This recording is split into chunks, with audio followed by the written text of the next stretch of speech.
necessary. Ladies and gentlemen, it gives me very particular pleasure to introduce Patti Smith.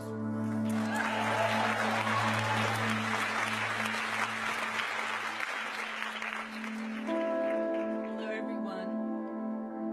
Just have to put my spectacles. Hermann Hesse won the Nobel Prize for Literature in 1946. I decided to read an excerpt from his masterwork, Magister Ludi, only last night during the Nobel Prize concert, as I was very moved by the solo violinist, the orchestra performing Beethoven's Pastoral, and the closing words of the conductor. The novel traces the life of one of the glass bead game's greatest magisters, Joseph Knecht. The first passage tells of his youthful meeting with a venerable music master. "Do you happen to know what a fugue is?" the master asked. Joseph had already heard fugues, but had not studied them in class. "Very well," the master said, "then I'll show you. You'll grasp it quicker if we make a fugue ourselves." He played a brief passage, a fragment of a song's melody. The boy looked at the clever white fingers, saw the course of the development faintly mirrored in the master's concentrated expression, while his eyes remained quiet under half-closed lids. Joseph's heart swelled with veneration, with love for the master. His ears drank in the fugue. It seemed to him that he was hearing music for the first time in his life. Behind the music being created in his presence, he sensed the world of mind, the joy-giving harmony of law and freedom, of service and rule. He surrendered himself and vowed to serve that world and this master. In those few minutes, he saw himself in his life, saw the whole cosmos guided, ordered, and interpreted by the spirit of music. The old man slowly raised himself from the piano stool, fixed those blue eyes piercingly, with unimaginable friendliness upon him, and said, "Making music together is the best way for two people to become friends. There is none easier. That is a fine thing. I hope you and I shall become friends." Years later, when Joseph rose himself to become the great master of the glass bead game, he visited the music master shortly before he died. This is how he describes it. "You are tiring yourself, Joseph," the music master said softly, and at that moment he laid his hand upon my arm.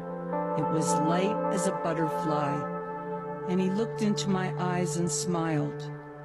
At that moment I was conquered. Something of his cheerful silence, something of his patience and calm passed into me, and I suddenly understood the old man and the direction his nature had taken, away from people and toward silence, away from words and toward music, away from ideas and toward unity, and for the first time grasped the meaning of his smile, his radiance. I cannot communicate to you what went on between us or what was exchanged. Certainly, no words were spoken. I felt him and the course of his growth from the time he first entered my life when I was a boy up to this present moment. His was a life of devotion and work, but free of obstructions, free of ambition, and full of music. It was as if, by becoming a musician and music master, he had chosen music as one of the ways towards man's highest goal, inner freedom, purity, perfection, and as though ever since making that choice, he had done nothing but let himself be more and more permeated, transformed, and purified by music. His entire self, from his pianist's hands and his vast musician's memory, to all the body and soul, to his pulses and breathing, to his sleep and dreaming, so that he was now a manifestation, a personification of music. I experienced what radiated from him, or what surged back and forth between him and me, like rhythmic breathing, entirely as music, which absorbs everyone who enters its magic circle, as a song from many voices absorbs an entering voice. Perhaps a non-musician would have perceived this grace in different images. An astronomer might have seen it as a moon circling around a planet, or a philologist heard it as some magical, primal language containing all meanings. I was a wing in heaven blue, on the ocean, soared in the rain, and I was free. I needed nobody. It was beautiful. It was beautiful. I was an image in another eye, and I saw nothing, no future at all. Yet I was free. I needed nobody. It was beautiful. It was beautiful. And if there's one thing could do for you, you'd be a wing in heaven blue.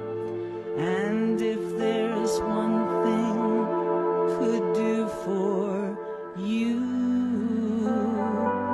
you'd be a wing in heaven blue. Thank you.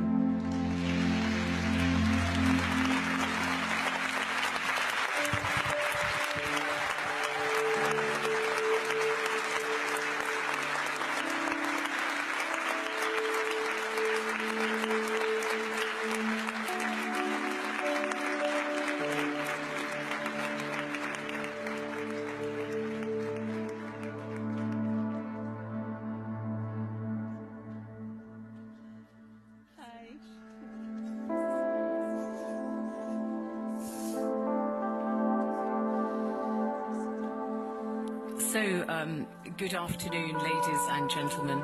My name is Zainab Badawi, and it's my great pleasure to be engaging in this conversation with two giants. I won't be standing on your shoulders, but that's the name of this conversation, standing on the shoulders of giants, but I'll be sitting between you instead, which is far more preferable, I think. Patti Smith, really absolutely wonderful to be here with you. As so many people here admired you from afar for many, many years, and now from close up. Here I am. Yeah, great. Here we are. Yes, and Professor Angus Deaton, whom I'm sure many of you know, was last year's Nobel laureate for economics, and you won your prize for poverty, consumption and welfare. But aren't you relieved? I'm not going to be asking you about any of that today, slightly different things.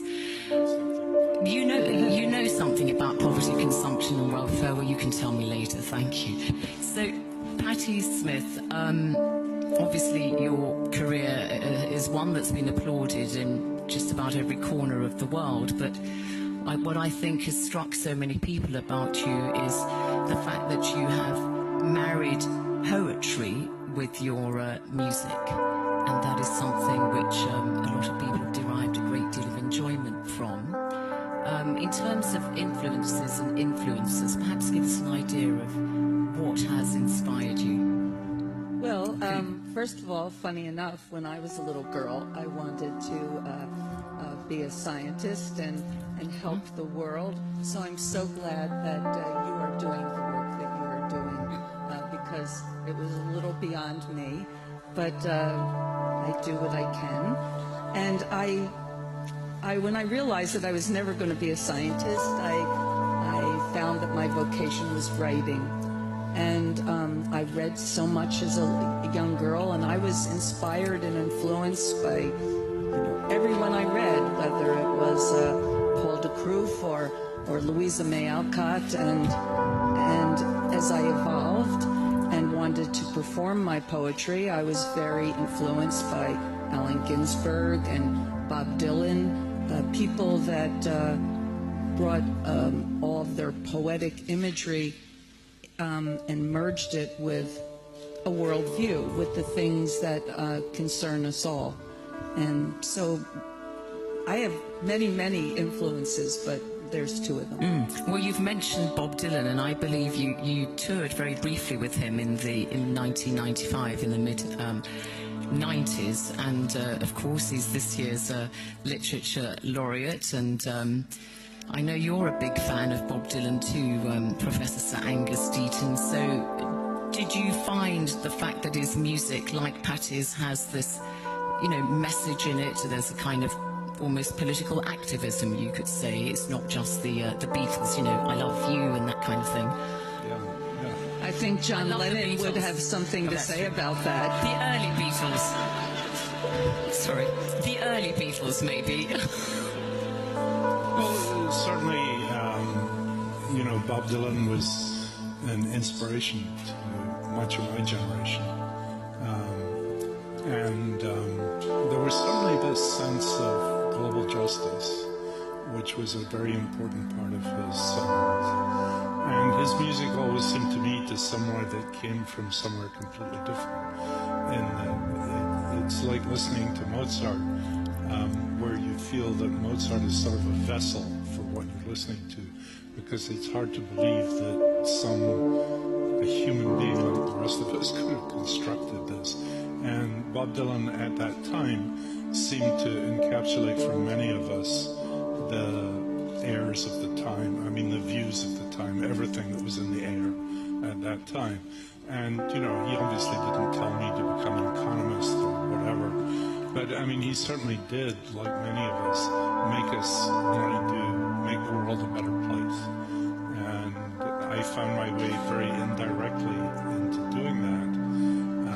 And, like Patti, when I was a kid, I wanted to be a scientist. And then I discovered that reading books was my way into this.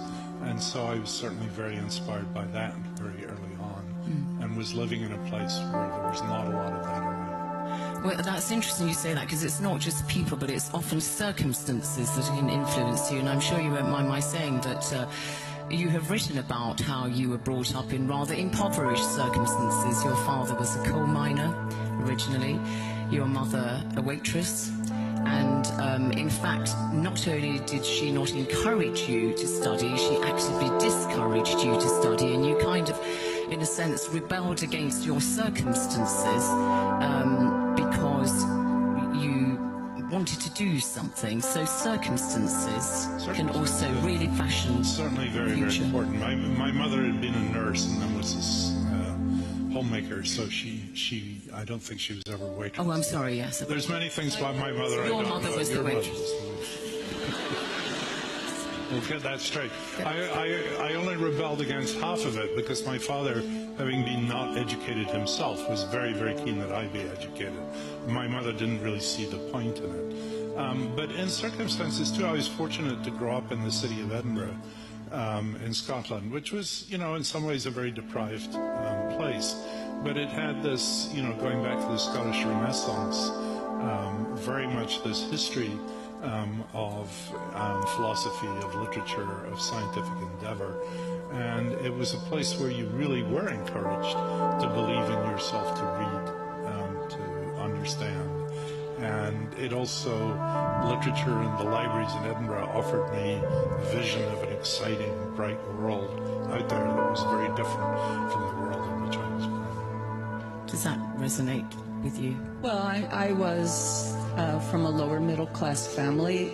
I lived in a rural community, and there wasn't much work. The people struggled, but I was surrounded by.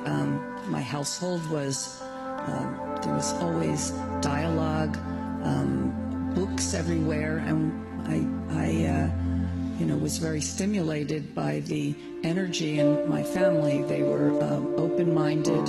We didn't have anything, but I had a very open-minded upbringing. But I wanted to say one thing.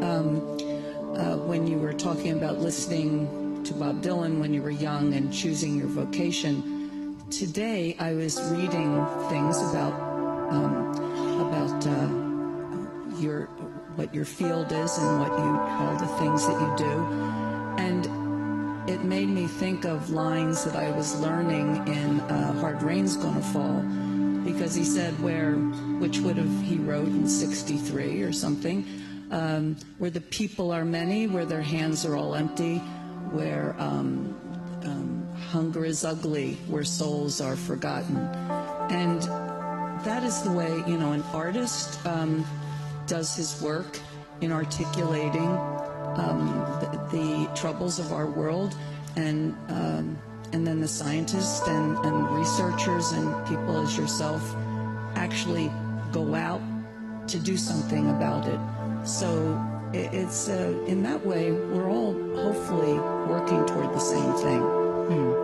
So you use your music, obviously, as you said, Bob Dylan has, to kind of get the message, anti-poverty, and you could be described, I suppose, as an activist. We know that in one presidential American election, you backed Ralph Nader, the Green candidate, and I wonder if, because there's been a great deal of conversation and debate since the victory of Donald Trump in the presidential election, with people talking about how that reflects how America perhaps has become is a polarized society, and then you've got two very different visions. Well, I don't know exactly what the question is, but yes, we are very polarized. We are historically polarized.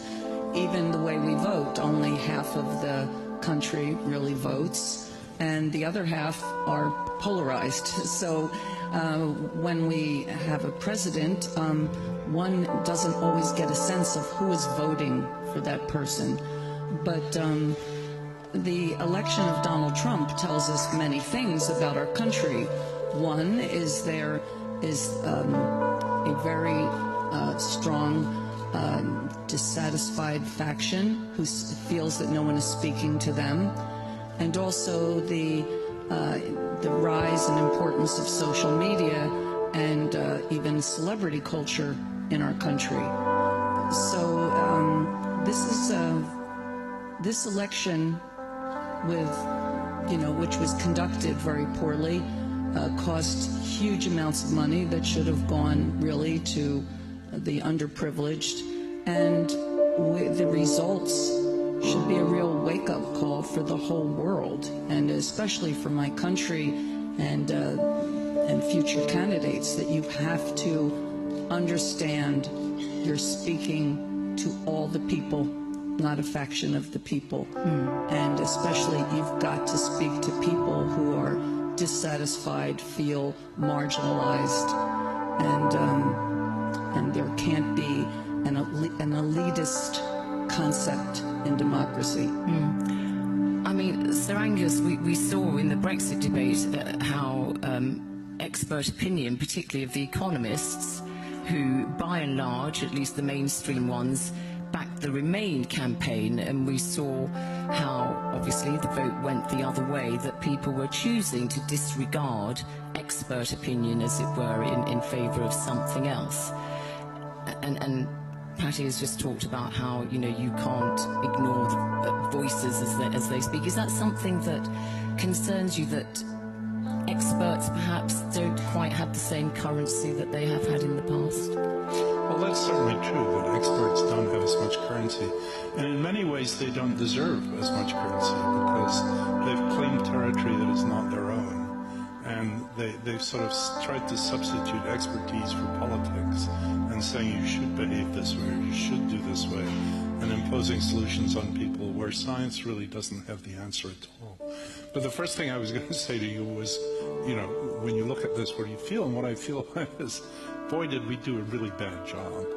You know, in some sense, you know, we came out of, you know, when we were talking about Bob Dylan or what we felt in the 60s, there was this sort of feeling of a world that had gone badly wrong and that many, many things needed to be corrected. And many of us were inspired in very many different ways to go into music or to go into art or to go into economics or whatever to try and make that world a better place. And I think we've learned a lot since then. I mean, I certainly know a lot more than I did then. And I think, you know, the fields in which I work have made a lot of progress too. But we've somehow failed to, either this doesn't properly connect with these people, or we haven't tailored it in a way that's relevant to them. One of the things I think is very badly broken, and I think this is true in both the UK and the US, is that the working class has very little political representation today. There used to be unions in America. Nowadays there are no unions in America, to a first approximation. In Britain, the Labour Party used to consist of people who were elected from the unions to represent working people in Parliament. Nowadays, the Labour Party is educated liberal elites who think of themselves as representing those people. They are not all of those people. And I think a lot of what's happened in Washington is partly the two political parties have moved into where the money is and away from where the people are. You've done a lot of research on the States and how white communities in the parts of the states that they occupy form a disproportionate number of the disaffected, the premature deaths, and coincidentally also those who backed Trump mostly. So that seems to be an interesting area of discussion. There's real distress in those communities. We've talked about some of the public things, but I know when I spoke to you briefly yesterday, Patti, about what you'd like to talk about and what has shaped you and influenced you, you said, motherhood is something that's very important to me. And it's very funny because when I was a young girl, all I wanted to be as I grew up was an artist. I never thought about having children. I thought there were many children in the world, and I just wanted to create art. I just wanted to do my work. But I fell in love, and my husband really wanted children, and so I had a son and daughter, and I'm a responsible person, and I thought, well, I'll raise my children. But a very strange thing happened. I fell in love with my children. I was the oldest of 4 children and helped raise my siblings, and it came very natural to me. Now my son and daughter, their father died young, and so I have a strong bond with my children, and I learn from them and are influenced by them continually. My son, because my son is just a good man. He's a simple man, very good, and he's got a moral quality that always makes me question and remember why I'm doing things. And my daughter is more of a social, more of an activist than I. She works for awareness of climate change. She works with immigrants. She works with Tibetan and Nepalese musicians. She's constantly working to help others. And when I get too, you know, wrapped up in my own world and just in my own solitude, both of them remind me of, you know, certain human responsibilities. My son is a father, and so he comes to me for advice about his child, and my daughter is an activist, and she comes to me counseling me you forgot to recycle. What are you doing today? You should do a benefit here. So I am constantly, I have two very good influences right in my own backyard. You've also influenced them along with your late husband, Fred Smith, who of course was very famous guitarist. I think Rolling Stone magazine said he's one of the 100 greatest guitarists of all time. And your son plays the guitar, Jackson. He's 101 at least. and good. And Jessie, your daughter, also plays the piano. So obviously you and their late father have also influenced them. Is that something that pleases you, that they've picked up this influence? Their father was the real musician. I sing, but I don't really have any accomplishment in an instrument. I really am more of a writer, performer. They really channel their father, and when we're together, the three of us can always be with him through music. He has never really departed for us, and when we're playing together, I can hear his tones in my son's guitar. I can hear his creativity in my daughter's choices. And but I feel his influence remains always with them. It's within their blood. Mm-hmm. And I know the ways that I've influenced them, but it makes me even happier, truthfully, when I see his influence upon them. Well, I'm sure you have influenced so many people and given great pleasure to so many people and inspiration all over the world. Just a final word for you, Sir Angus. Bob Dylan, this year's Literature Laureate, but he's not here. A matter of regret for you? Very much so, yes. You would have liked to have shaken the great man's hand. Shaken his hand, yes. And for me, it's a wonderful thing, because I think, you know, Nobel's original intention of doing good for mankind also depends on how many people you do good for.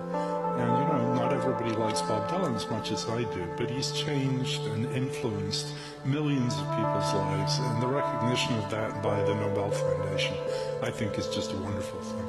Professor Angus Deaton, thank you. And Patti Smith, of course, thank you very much indeed to you. Thank you.